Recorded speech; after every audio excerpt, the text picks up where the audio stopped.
Stop it. Okay.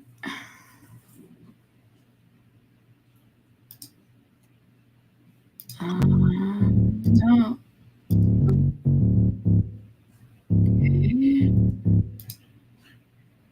Okay. Let's see. That's what. All right. Sorry about that, guys. Had a technical little glitch thing there for a second. Um, Welcome in to 905 Radio's press conference review show for the week. I'm your host, Jaymie. Hopefully, you guys are digging the. It's actually a little bit nicer, to be honest. Digging the new technical thing that we're doing. We're trying some new stuff, so apologies if there are any small little hiccups or technical difficulties. We're just getting adjusted. And all of that. All right, so welcome in, guys. Like I said, I'm your host, Jaymie. We're gonna go over a few clips from the press conference, talk for a few minutes, and then you guys all know the drill by now. All right. So first thing first, what I got to do is I'm gonna play our little ad read first, and then we'll be right back.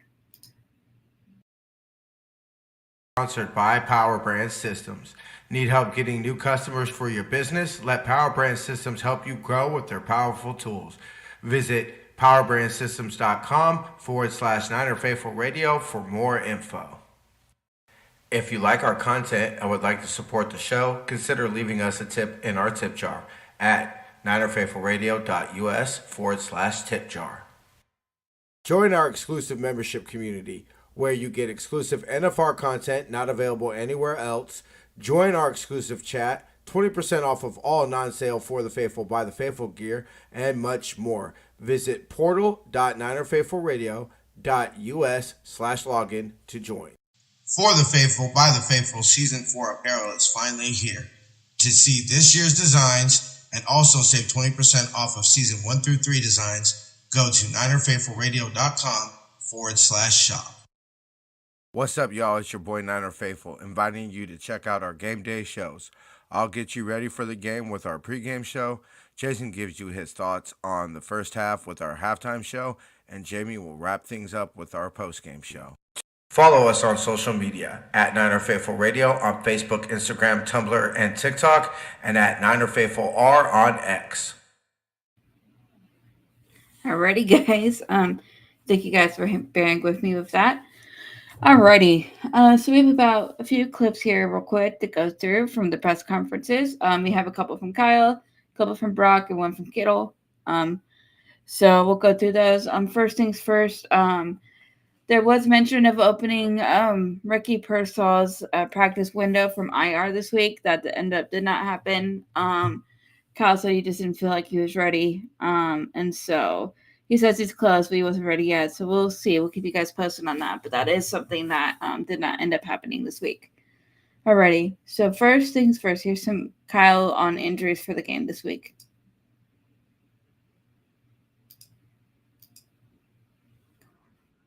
Yetur will be out. Flanagan Fowles out. Chris Conley doubtful. Jacob Cowing questionable. Kittle questionable. Fred Warner questionable. Clea Davis questionable. Isaac Yiadom questionable.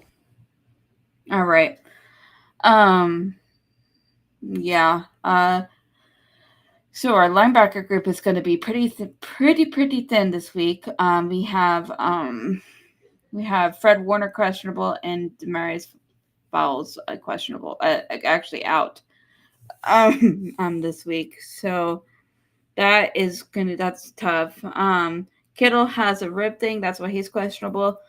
I almost wouldn't be surprised if they didn't play because we have a short week right after this. So it's going to be interesting to see what ends up happening. If that's going to factor into any of this. It will be overall pretty interesting. But yeah, that is pretty much it on the injury front. Also, here is Kyle's update on Ricky Pearsall. If it will play.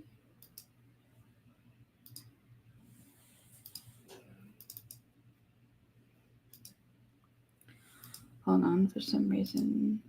Come on.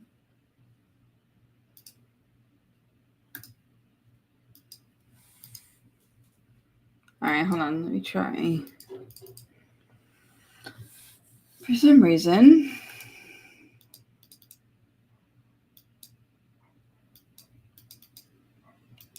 there we go.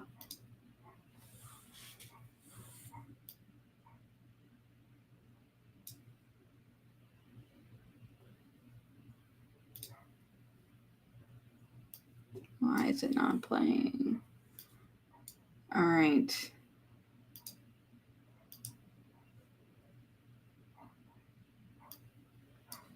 Sorry about that, guys. I have some technical glitches. But that was basically what I said. Let me try playing a different one real quick. But basically, Kyle said he's close. He's still not feeling comfortable already. Here's Brock. Let's see if Brock's will play. They are not.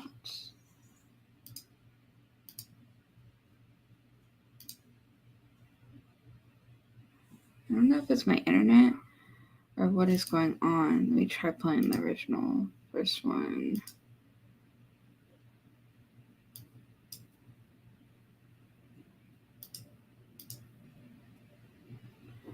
All right. Well, they are not really playing well. They're not wanting to work right now, the clips.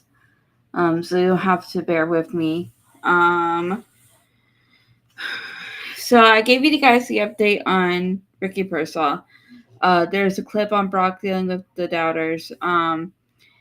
What I think is kind of funny is that Brock is playing at an exceptionally high level right now.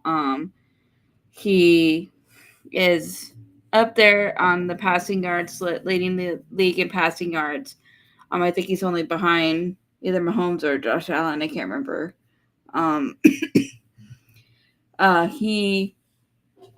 He's just playing really well, and I feel like he doesn't let that stuff kind of get to him. So I don't know. We'll have to see what ends up happening. Let me try this now. No. All right. But he's just been playing. His stats are fantastic.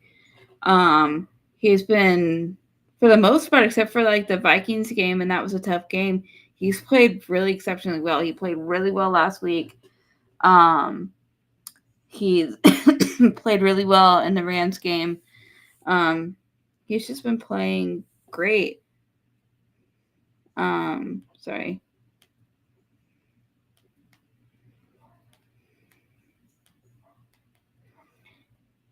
One second, guys. For it. Sorry about that. We're having some technical issues with the clips that we normally use. We're using a new software, so it's kind of being finicky right now. But yeah, and it is like, it's interesting because this kind of ties into Kittle on the lack of yak. He's not really like, the throws he's making are kind of where the guys are in position, or he's not. I don't know. It's more less focusing on yak and just trying to get the ball to the guys and getting it to the certain points. Like, yes, trying to make sure the guys can make plays, but like, I don't know. I feel like it's not as reliant, I guess, on it. And stuff, which I think is a good thing. It's interesting. He's developing extremely well. I think he fits Kyle's system extremely well because he's smart. He understands it. He can throw the deep pass and connect with players, which I think is extremely important. And he's just a little bit fearless with it too. Like, he's not extremely afraid to throw the ball, which I think is incredibly important. And there's also a clip on how teams are playing the 49ers right now. I think it's an interesting perspective because I think some teams are just playing us really tough. We got to the Super Bowl last year. I do think there's a little bit of people figuring out how to manage playing against this offense a little bit better and how defenses stop them. I think the Vikings playing so tight man-to-man coverage helped and stuff. So like it'll be fine. But I like my thing is with the team is I think these next two games as division games are going to be extremely important. We'll see how they look then. And like we're 2-2 now, which I think is good. Not great, but like we're at least at 500, which I think is we still have a good shot to make it to the playoffs, which is what we want to do so we can make it back. But it's gonna be tough, guys. I think the age of the team is showing a little bit too, and whatnot. So we'll just have to, keep going. Oh, we do have some chats. Sorry about that. We have no border sports. Hey, what's up, everybody? Nice, thanks for tuning in. Yeah, but I mean, other than that, it's been kind of an interesting thing. Let's see if I can get these to play now.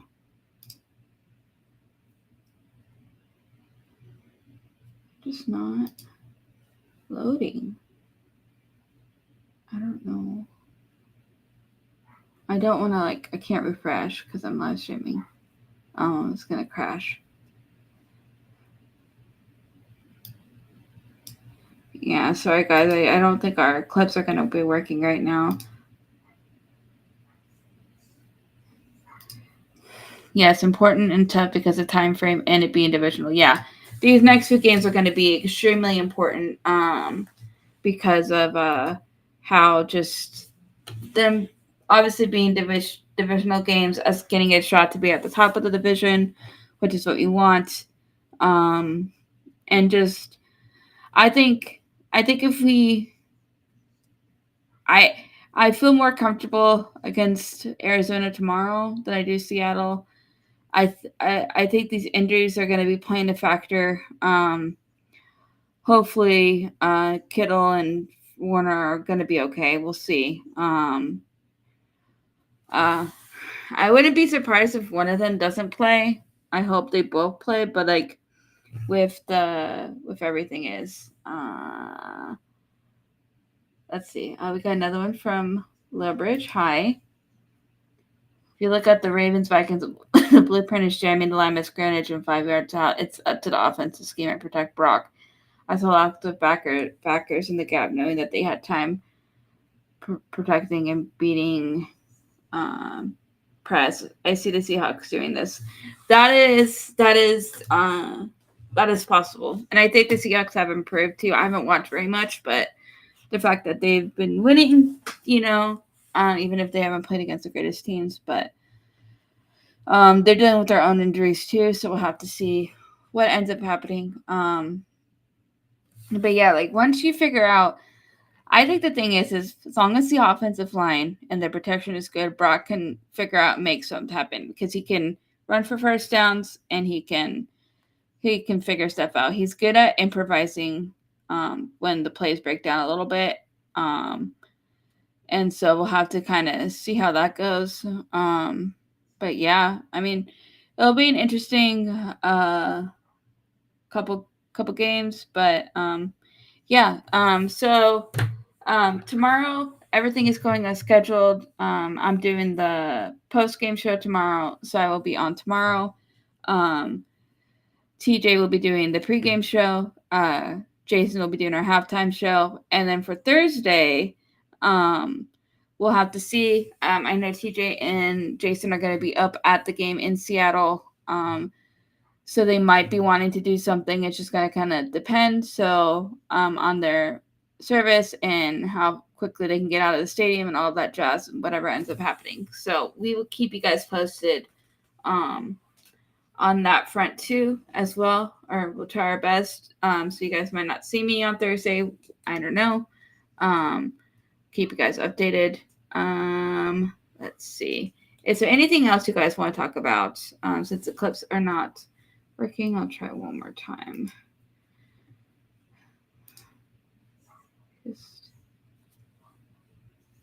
Let me guys know if you guys can hear anything also. Because it's showing it's playing, but it's not moving, so I don't think it's working. So that's going to be an issue. Um,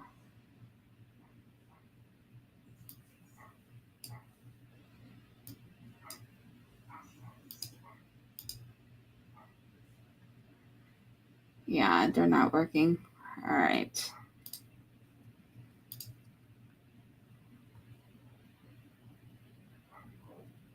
Okay. On my line script, I think we need to figure out our running B. I mean that is definitely fair. Our defensive line has definitely been um, weaker than we're used to seeing it. We've had some injuries, and it's just been their run defense has not been as great. I definitely agree with that. We do need to figure that out. I just don't know what else we can really do unless you trade for somebody.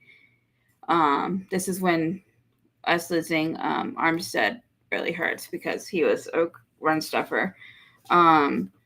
So, because Hargrave is out with the tricep thing, they haven't really said anything about if his season ending or anything. Right now, they haven't really said too much about it. So that is huge. But we've had some serious injuries. They did bring up 2 players from the practice squad. They elevated Trent Taylor's elevated for for the practice squad, and a D lineman. Let me find out his name real quick. This is from Tracy Sandler. Roster moves. D lineman Kalia Davis has been activated from IR. D lineman Victor Gross Mateos has been placed on IR. D lineman T.Y. Miko Jr. and wide receiver Trent Taylor have been activated from the practice squad standard elevations. So that sorry. That is pretty much where we're at. I think we're just gonna have to kind of, unfortunately, kind of roll with it, which is a little bit unfortunate. But we will keep it moving, guys. But that is what it is. Alrighty. Well, unless you guys have any other questions, I'll let you guys get back to enjoying your Saturday evening.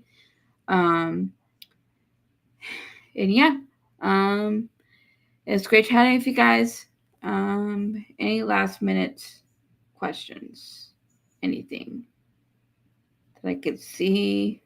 Because right now I don't see anything. And thank you guys for joining me this Saturday evening. There's like so many of you guys, but it looks like I got a good little bit of you guys. So that's great. And yeah. Alrighty. Well, enjoy the rest of your guys this Saturday, and as always,